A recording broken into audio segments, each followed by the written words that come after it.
चौपाल रे सब बड़ा बडेरा, सब बड़ा बडेरा वो जी, सब लोग लगाया वो जी, पादरिया ने समझा वो जी।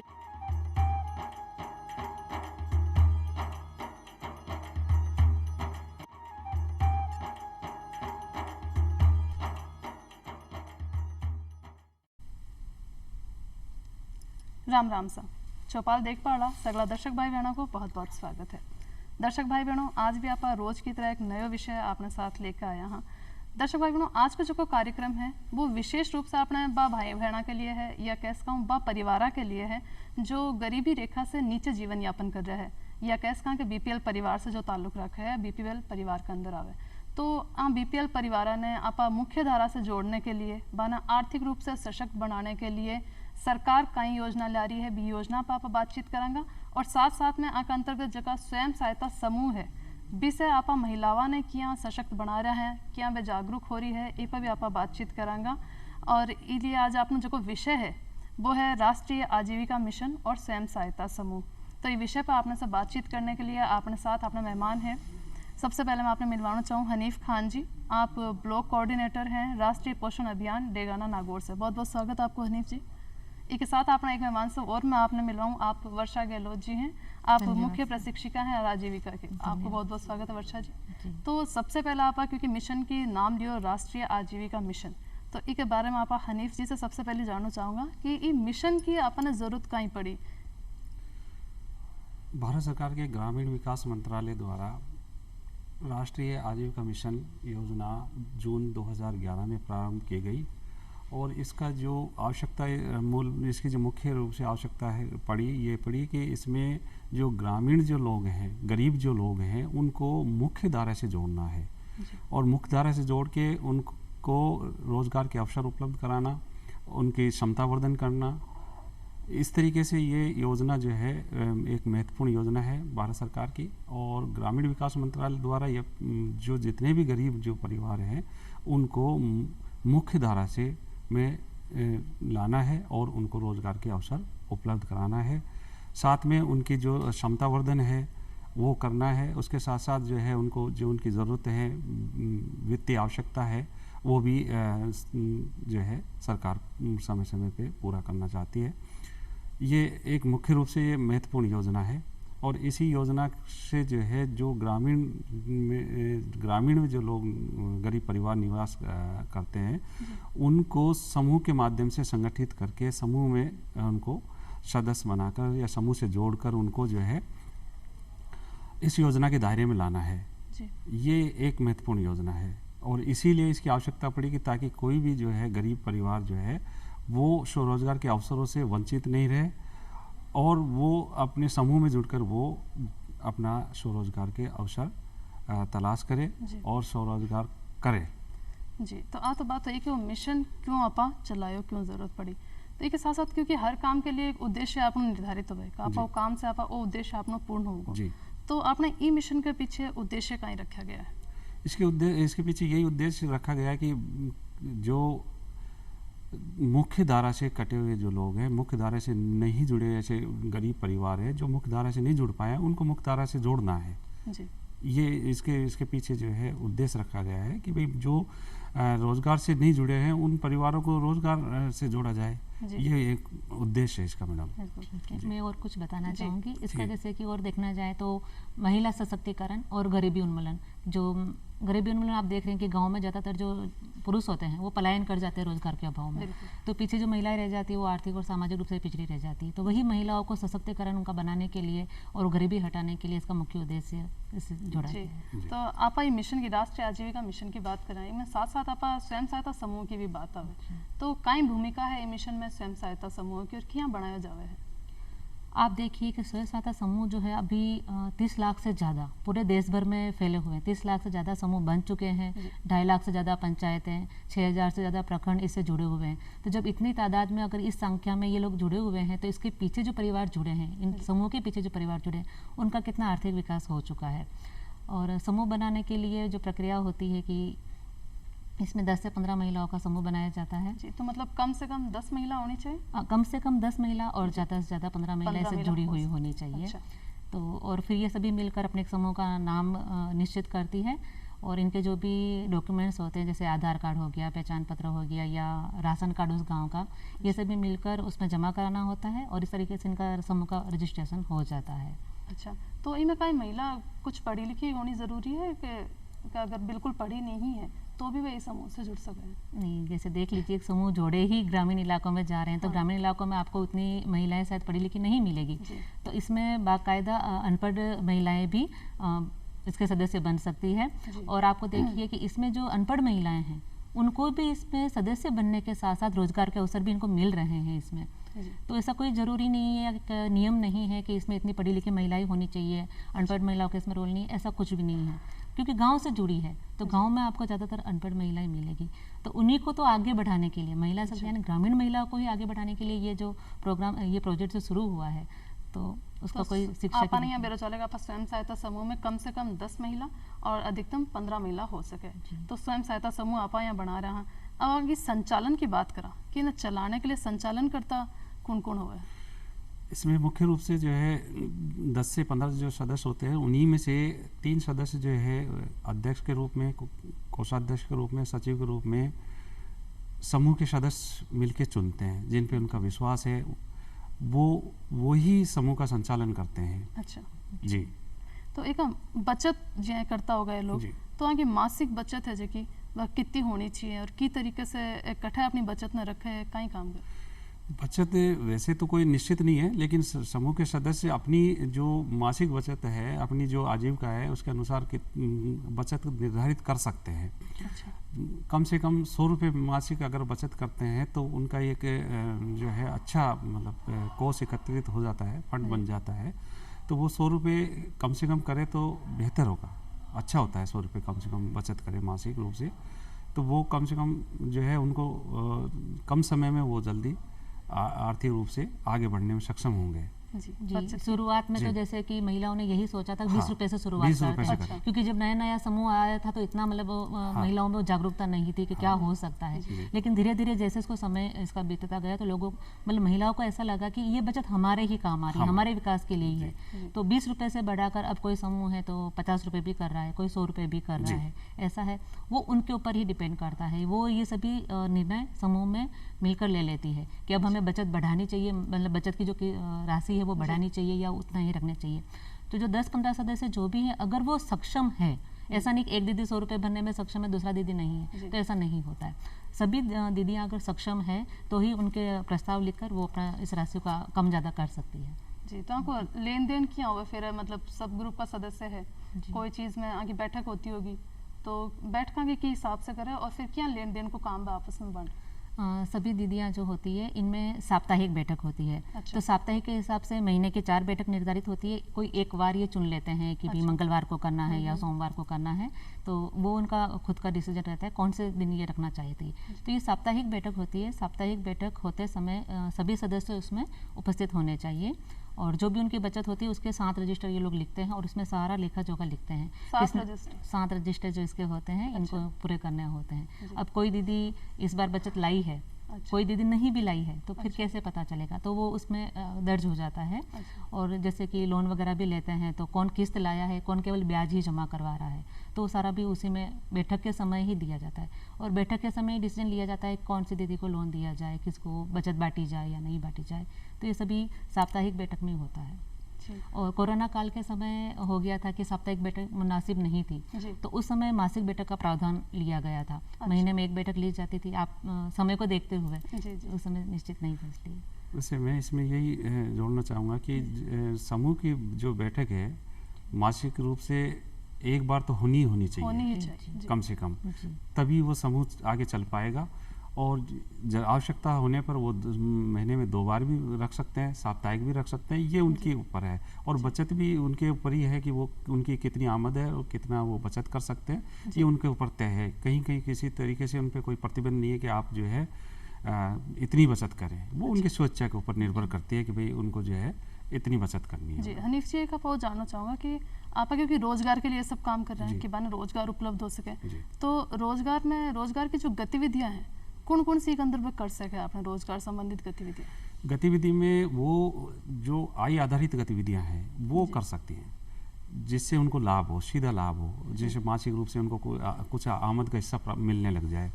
वैसे कोई प्रतिबंध नहीं है कि भाई आप जो है यही गतिविधि करेंगे, लेकिन यह है कि जैसे मान लीजिए कोई किराने की दुकान लगाना चाहिए, कोई जो है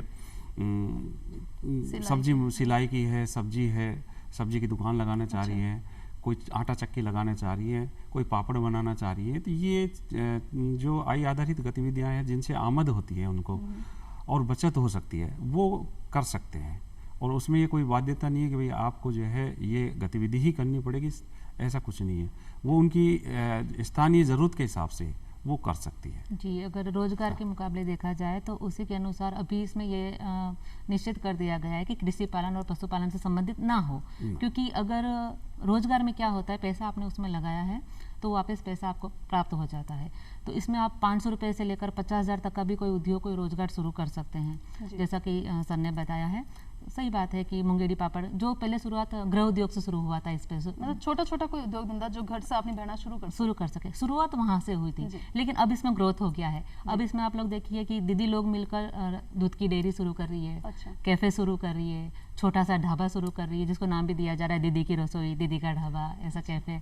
तो वो उनको अपने नाम से पहचान मिल रही है। तो रोजगार से ऐसा है, 500 रुपये से लेकर आप शुरू कर सकते हैं और 50,000 तक, लाख तक, या फिर ग्रुप में शुरू कर रहे हैं तो उसमें तो आप 5 लाख 10 लाख तक बैंक से अगर लोन मिलता है, अच्छे से आपका प्रोजेक्ट अच्छा है तो बैंक भी आपको उतना प्रोवाइड कर देती है। बिल्कुल, वो भी आप जानना चाहूँगा कि बैंक से अगर मदद ले सका, क्योंकि कह रहा है कि भी छोटा जब ग्रुप के अंदर होगा, समूह के अंदर हो, तो आप छोटी छोटी बचत करा, लेकिन आप कोई काम शुरू करने के लिए थोड़ा ज़्यादा पैसा की ज़रूरत हो तो आप आर्थिक सहायता कट से ले हिसाब से। तो वैसे तो होता है कि जब आपस में ही सदस्य मिलकर वो जो बचत जमा करते हैं, अगर छोटा ऋण लेना है किसी को 5-10 हज़ार के अंदर ही, तो वो उनको समूह में से ही मिल जाता है। जो उनकी साप्ताहिक बचत वो करते हैं, मासिक बचत कर रहे हैं, उसी में से हो जाता है। लेकिन लगता है कि नहीं उससे ज़्यादा है तो उसके बाद वो लोग वीओ में अप्लाई करते हैं, एप्लीकेशन देते हैं। उससे भी पहले 50,000 तक ज़्यादा से ज़्यादा हो सकता है। अगर उससे भी ज़्यादा लाख 1.5 लाख तक जाना है तो फिर CLF अप्रूव करता है। लेकिन नहीं, अब ग्रुप में ही मिलकर किसी को काम करना है या उसके लिए चाहिए पैसा, तो ये लोग सभी सदस्य मिलकर एक प्रस्ताव लिखते हैं और बैंक के द्वारा इनको आर्थिक सहायता मिल जाती है, वहाँ से लोन। बैंक देखता है कि ये अगर ये लोग ये करने में सक्षम है या नहीं है, हो भी पाएगा, इस ग्रुप से ये काम हो पाएगा या नहीं हो पाएगा, तो वैसा सब प्रोजेक्ट को देखकर ही बैंक उनको अप्रूव कराती है। तो बैंक जब अप्रूव करे, कोई अपन पैसा देवे, उधार देवे, तो बी के साथ ही मतलब वो सब ग्रुप में एक काम होगा या सब अलग अलग काम कर सके? देखिए, निजी भी कर सकते हैं, मतलब पर्सनल के लिए भी वो बैंक से लोन ले सकते हैं। लेकिन प्रस्ताव तो इनका समूह के द्वारा ही जाएगा। सभी सदस्यों की सहमति होगी उसमें कि इन दीदी को इस रोजगार के लिए इतना लोन बैंक से दिलवाना है, क्योंकि वो उसको निजी नाम पर नहीं मिल रहा है, उसको ग्रुप के नाम पर बैंक से लोन मिल रहा है। तो साइन 10 सदस्य के जितने भी सदस्य उनके साइन वगैरह वहाँ पे होती है। अगर वो भरने में सक्षम नहीं हो पाती है तो वो जो 10 दीदी है ना, उनका सारा बैंक का जो है, बैंक से रिलेटेड उनका जो भी लेन देन है वो बंद किया जा सकता है। इसलिए पहले दीदी लोगों से पूछकर ही, सहमति से ही उनको वो दिया जाता है। जी, आप बचत की बात कर रहे हैं कि या बचत या फिर लोन आप बैंक से लिया, तो बैंक के अंदर अपन कोई खाता भी खुलाना पड़ेगा? हाँ बिल्कुल, स्वयं सहायता समूह का जो है खाता खुलाना होता है बैंक में, और वो बहुत ज़रूरी होता है, क्योंकि जो अपनी सामूहिक जो बचत है उसको यदि अगर उसमें बैंक में जमा कराएंगे तो बैंक उस पर उसके साख, बैंक में साख बढ़ेगी, और जैसे ही साख बढ़ेगी तो वो समूह परिपक्व कहलाएगा। और उस आधार पे बचत के आधार पे 4 गुना, जैसे बचत है उनकी 5 से 6 हज़ार की बचत है, तो 4 गुना राशि वो उनको एज ए रिवॉल्विंग फंड के हिसाब से वो बैंक स्वीकृत करता है, ताकि वो अपनी गतिविधि को छोटे स्तर पे गतिविधि को शुरू कर सके, उसका संचालन कर सके। ये इसमें महत्वपूर्ण होता है कि बैंक में जो है समूह का खाता होना बहुत ज़रूरी है। तो समूह के नाम से? समूह के नाम से। इसमें समूह के नाम से होंगे, 3 पदाधिकारियों के नाम से जो है उसमें अध्यक्ष और कोषाध्यक्ष और सचिव वो होंगे, और वो उनकी सहमति, सदस्यों की सहमति के आधार पे ही वो उनको अधिकृत करेंगे कि भाई ये समूह का लेन देन और समूह का समस्त कार्य संचालन बैंक से संबंधित ये 3 सदस्य ही करेंगे समूह की सर आवश्यकता। जी ने रिवॉल्विंग फंड का जो नाम लिया है, तो जब समूह का गठन किया जाता है जी। तो समूह गठन होने के 3 महीने बाद उनको T1 जो मिलता है वो होता है 15,000 रुपये का। तो वो समूह में आपस में ही सदस्यों में बंट जाता है। फिर अगर समूह अच्छा चलता है, उनका सारा लेखा जोखा सही रहता है, तो समूह बनने के कम से कम 6 महीने के बाद उनको T2 दिया जाता है, जिसकी राशि पहले 1,10,000 रुपये थी। अच्छा। बीच में इसमें थोड़ा बदलाव कर दिया गया, ये 75,000 पे आ गई। फिर उसमें वापस बदलाव किया गया कि 50,000 तक भी आ गई, लेकिन वापस निर्णय लेके इसको 75,000 पे लाया गया है। मतलब बदल तो रह सके है। हाँ, इसमें बदलाव शायद समय के हिसाब से या जी, बचत के हिसाब से, मतलब निर्णय लेके वो लोग करते हैं, वो अच्छा। पता नहीं। लेकिन T1 और T2 जो मिलता है वो समूह की आर्थिक सहायता के लिए ही होता है उसमें। जैसे समूह जैसे कार्य करता है उसी आधार पे वो आकलन करते हैं, जी। उसका मूल्यांकन होता है कि भाई जहाँ हर परीक्षा को परिणाम आवे, जी, जी, तो परिणाम ने देख हाँ। कर अपन निर्णय लेवा बिल्कुल। इसी तरीके से। उसी तरीके से जो है ना, बैंक जो पैसा देने से पहले वो उसके जांच करता है कि भाई वाकई में ये समूह एक्टिव है क्या इनएक्टिव है। जी तो एक्टिव पाए जाने पर फिर वो रिवॉल्विंग फंड के रूप में, जैसे मैडम बता रहे हैं, वो उनको पैसा प्रोवाइड कराते हैं और उनसे वो अपना आगे बढ़े। जी। अब इसलिए- कई बार होगा आपा कोई काम धंधो शुरू कर रहे जी। हैं, अगर आपन लगा कि आपन वो काम थोड़ो बहुत या अभी बहुत अच्छे तरीके से नहीं आवे, अगर जहाँ कहें ना कि छोटे रूप में जहाँ कोई पार्लर को काम सीखना जी। चाह रही है बहन, या कोई सिलाई को काम सीखना चाह रही है, तो बिना कहीं कोई प्रशिक्षण की सुविधा भी देवे। हाँ जी, इस योजना में इसमें प्रावधान होते हैं कि भाई ऐसे जो है उनकी कैपेसिटी बिल्डिंग की जाए, तो उनका जो क्षमतावर्धन के लिए जो है ट्रेनिंग होती है, जी। और वो ट्रेनिंग जो है समय समय पे उनको विभिन्न संस्थानों के माध्यम से दी जाती है। जी, जैसे कि अभी डेयरी विजिट करवाया जी, गया था हमारे जी। गांव में। अच्छा। आप देखिए कि समूह की लेडीज़ों ने मिलकर, पूरे गांव के जो समूह है वहाँ की लेडीज़ों ने मिलकर डेयरी उद्योग खोला जी, है वहीं जी। पर, क्योंकि अभी ये जो दूध है वो बाहर जा रहा है, उसका लाभ दूसरे ले रहे हैं, तो फिर आजीविका का क्या मतलब रहा, समूह बनाने का क्या उद्देश्य रहा, जब नारी का ही विकास नहीं हो पा रहा है। तो उन्हीं दीदी लोगों ने वहाँ पे डिसीजन लिया कि हम डेयरी उद्योग अपने गांव में करना चाहेंगे। अच्छा। तो इसके लिए उनको बाकायदा डेयरी विजिट करवाया गया, उनको कैसे डेयरी चलती है, उसका संचालन कैसे किया जाता है, वो सब उनको बताया गया। और प्रशिक्षण के रूप में देखिए इनको RCT से जोड़ा जाता है। RCT में, हाँ जी, RCT में होता है, बहुत सारे प्रशिक्षण उसमें दिए जाते हैं, पार्लर से रिलेटेड है, पार्लर हो गया, अगरबत्ती बनाना, मोमबत्ती बनाना, साबु सरफ जैसे बनाना, वो पूरा उनका, ये भी राजीविका से जुड़े होते हैं। इनको कॉन्टेक्ट इनका मेन रहता है कि इसके सदस्य वही बन सकते हैं जो एक तो राजीविका से जुड़े हो या फिर BPL परिवार के नीचे हो, जी। तो वही ये रूट सेट वाले उनको प्रशिक्षण देते हैं। और हमने अगर अप्लाई किया है कि हमारे गांव में इतने समूह हैं और कम से कम 25 या 30 लेडीज़ इस उद्योग को करना चाह रही है, लेकिन उनके पास प्रशिक्षण कौशल का अभाव है, तो रूट सेट वालों से हम बात करके उनको बोल सकते हैं कि आप अगर हमारे गांव में ही आकर प्रशिक्षण देना चाहें, अगर ये पॉसिबल होता है कि ज़्यादा मटेरियल्स या कोई मशीनें वगैरह नहीं है, तो वो गांव में आकर भी इसका प्रशिक्षण देकर जाते हैं। लेकिन आप देखिए, जैसे देख लीजिए, अब सिलाई मशीन का है, तो कोई 30 सिलाई मशीन तो वो लोग यहाँ पर लाकर देने से रहे, तो उन्हीं को फिर हम रूट सेट भेजते हैं प्रशिक्षण के लिए। जी।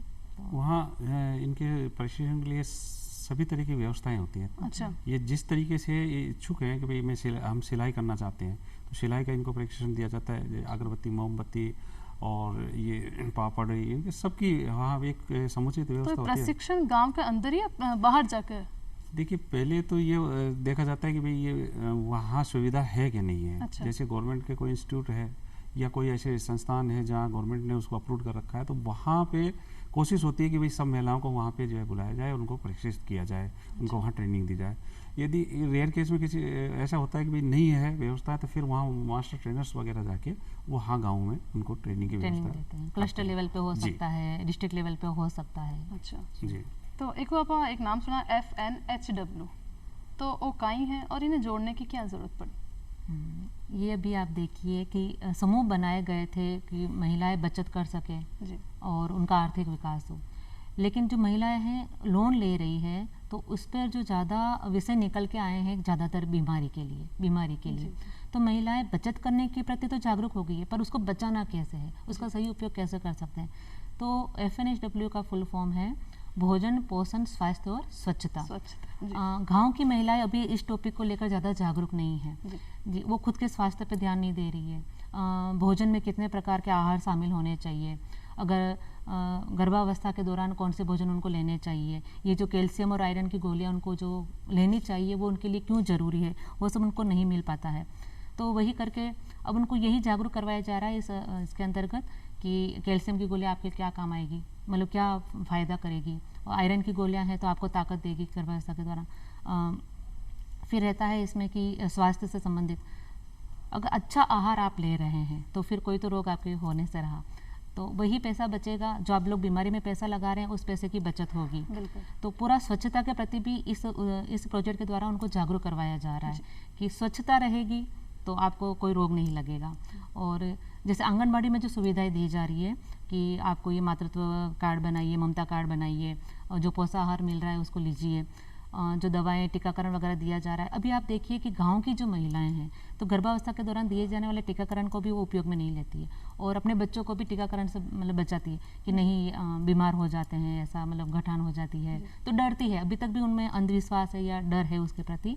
तो उन चीज़ों को लेकर इनको जागरूक किया जा रहा है कि आपके फ़ायदे के लिए है, आपके लाभ के लिए है, इसका उपयोग कीजिए। सरकार जो सुविधा आपको अप्रूव करा रही है तो उसको आप पूरा से पूरा फ़ायदा उठाइए, ऐसा करके। इसी में जो पोषण से संबंधित है, पोषण के लिए जो है विभिन्न विभागों में सहायता दी जाती है। अच्छा। तो प्रधानमंत्री मातृ वंदना योजना के तहत 5,000 रुपये की सहायता दी जाती है।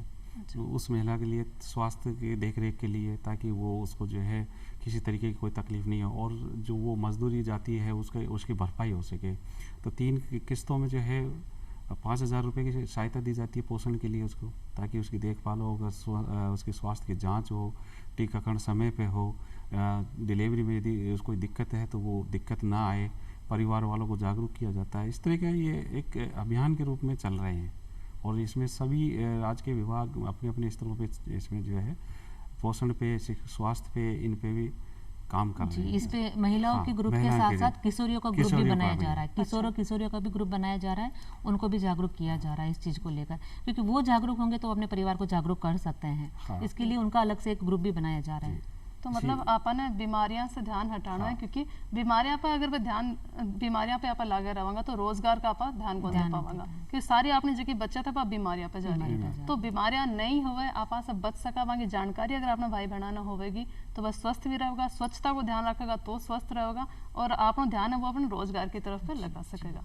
एक आप महिला सशक्तिकरण की बात करा तो आप स्वयं सहायता समूह से महिलाएं जुड़ रही है, तो महिला स्वयं सहायता समूह से जुड़ने से पहले और अब स्थितियाँ की देखा तो कितना फ़र्क अब आया है? बहुत ज़्यादा। देखिए इसमें जो गांव की महिलाएं थी, जिसको बोलना नहीं आता था, अपना घर छोड़कर जो कभी बाहर नहीं निकलती थी, बैंक के नाम से ही मतलब वो धूझने लग जाती थी, बैंक जाना है, मतलब साइन केवल करना होता था तो अभी वो 2 दिन पहले मुझे साइन करना, वो प्रैक्टिस करने लग जाती थी। तो अभी आप देखिए कि समूह में जुड़ने के बाद एक तो सभी दीदियाँ अपना साइन करना सीख गई हैं, ठीक है, और छोटे छोटे कामों के लिए अब वो खुद बैंक जाकर फॉर्म भरती है, पैसे निकलाना, लेन देन, जहाँ 5-50 रुपए का भी उनको हिसाब किताब नहीं आता था, अभी वो बैंक जा रही है और लाखों का लेन देन खुद कर रही है, खुद कर रही है। अभी शिक्षा के क्षेत्र में भी उनको जागरूक, खुद नहीं पढ़े हैं, खुद को हस्ताक्षर करना नहीं आ रहा है, लेकिन वही दीदियाँ अब इससे जागरूक होकर अपने बच्चों को ज़्यादा से ज़्यादा शिक्षा दिलवाने पर हुई है। फिर जो बाल विवाह होते थे, अभी भी हो रहे हैं, लेकिन बहुत ज़्यादा संख्या में अब इस पर रोक लगा, जागरूक हुए हैं। अब दीदियाँ खुद जागरूक हो गई है तो वो नहीं चाहती कि उनके जो सपने थे अधूरे रह गए या वो जो बच्चों के साथ में, तो वो अपने बच्चे की जो बेटी होती है खास करके उसको मतलब वो अच्छे से शिक्षा देकर अपने पैरों पर वो खड़ी हो सके, कल उठ के ना कि उसके साथ उसे अच्छा परिवार ना मिला हो, उसे परेशानी कुछ आए, तो कम से कम वो उसको इतना पढ़ा लिखा कर भेजती है कि वो अपने पैरों पर खड़ी हो सके, अपना खर्चा खुद चला सके। और जहाँ तक कि आप देखिए जो दीदी लोग अपना घर या गांव तक से बाहर नहीं निकली थी, आज वो दीदी दूसरे राज्यों में जा रही हैं, समूह बना रही है, शिक्षा दे रही है, हवाई सफ़र कर रही है, तो सशक्तिकरण तो बहुत ज़्यादा हुआ है। अभी देने का नहीं, अभी वो लेने वाली नहीं देने वाली बन चुकी है। बिल्कुल। तो एक अपनी पहचान बाकी बन रही है, अपनी महिलाओं की अब पहचान बन रही है, अपने नाम से वह जी सके हैं। तो आप इतना अच्छा अपना कार्यक्रम है, इतनी अच्छी जानकारी आप दर्शक भाई बहना नहीं दी आप दोनों, तो वर्षा जी, हनीफ जी, आप दोनों आया इतनी अच्छी जानकारी दी, तो इसके लिए आप दोनों को बहुत बहुत धन्यवाद। और दर्शक भाई बहनों फिर मिलांगा एक नए विषय के साथ, जब तक तो इजाज़त, राम राम।